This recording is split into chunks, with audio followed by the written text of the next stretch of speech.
Bismillahirrahmanirrahim. Assalamualaikum warahmatullahi wabarakatuh. Perkenalkan, saya Robi Trisandi. Saya mahasiswi Institut Agama Islam Al-Qadi di Jember. Di mana di sini saya akan membahas tentang telaah materi akidah akhlak.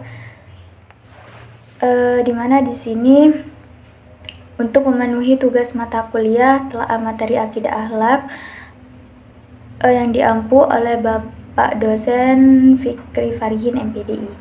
Nah, di mana di sini saya akan menelaah materi akidah akhlak madrasah kelas 8 pada jenjang madrasah sanawiyah. Nah, di mana yang pertama yaitu di bab pertama dalam pembahasannya yaitu ada bab pertama mengenai Al-Quran dan keistimewaannya, dan yang kedua yaitu bab kedua mukjizat dan kejadian luar biasa lainnya.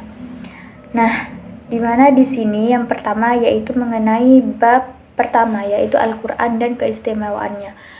Nah, dari kompetensi intinya yaitu yang pertama menghargai dan menghayati ajaran agama yang dianutnya.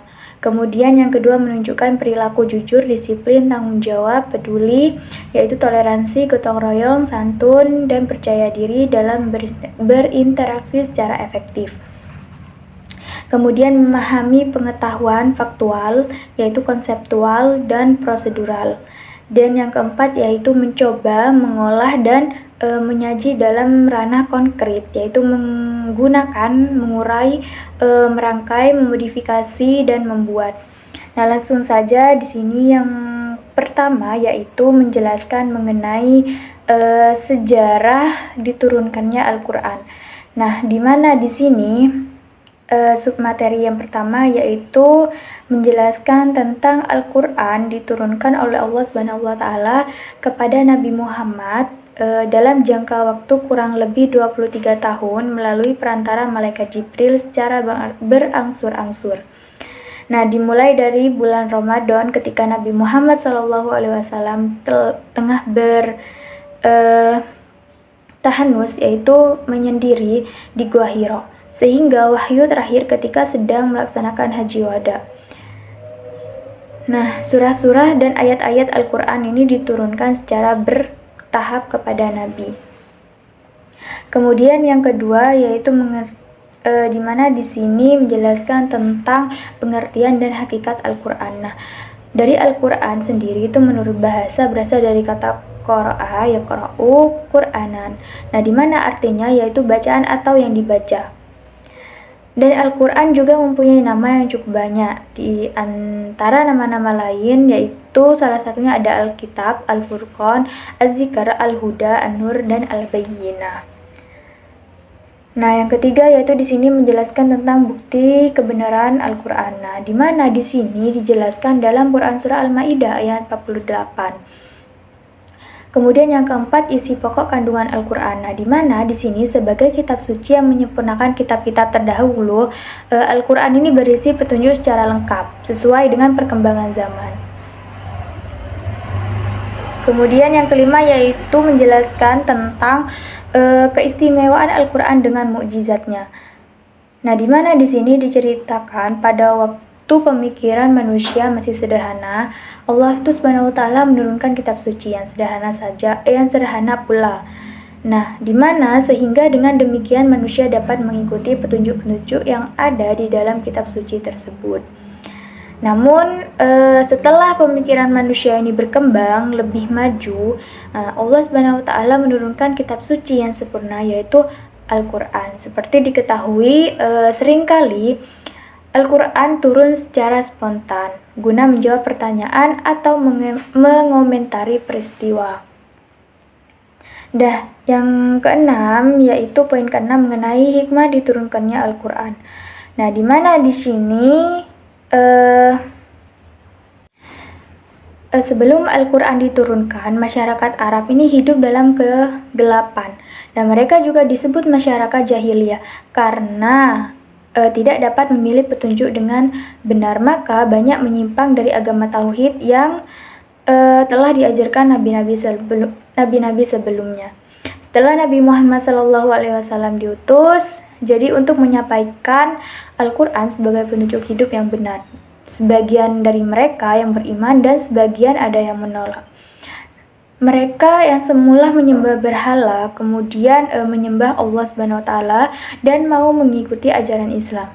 Nah, dengan demikian hikmah diturun Al-Qur'an adalah suatu menuntun manusia ke jalan yang benar agar selamat hidup di dunia dan akhirat.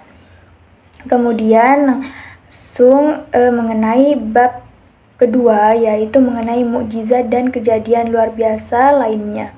Nah, langsung saja di mana di bab ini poin-poinnya yaitu dijelaskan tentang apa itu pengertian mukjizat, kemudian apa itu dalil nakli dan contoh kebenaran mukjizat. Kemudian di sini dijelaskan juga mengenai hikmah adanya mukjizat, karomah, irhas dan ma'unah. Nah, yang pertama yaitu di mana poin pertama menjelaskan tentang pengertian mukjizat. Nah, jadi menurut bahasa, mukjizat sendiri itu berasal dari bahasa Arab, yaitu a'jaza, di mana berarti sesuatu yang melemahkan atau mengalahkan.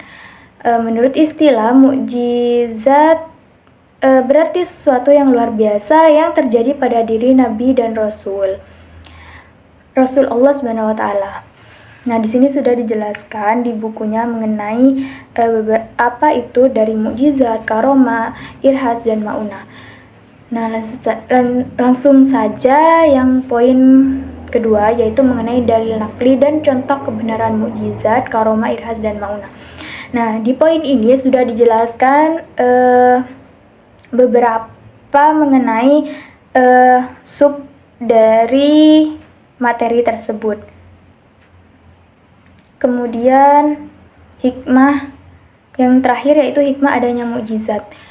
Nah, di sini juga dijelaskan mengenai antara hikmah yang dapat diambil dengan adanya mukjizat, karomah, irhas dan maunah.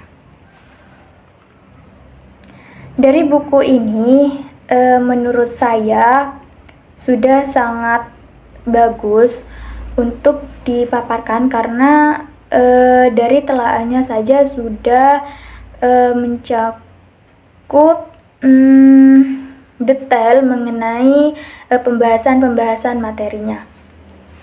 Mungkin hanya itu yang bisa saya telah mengenai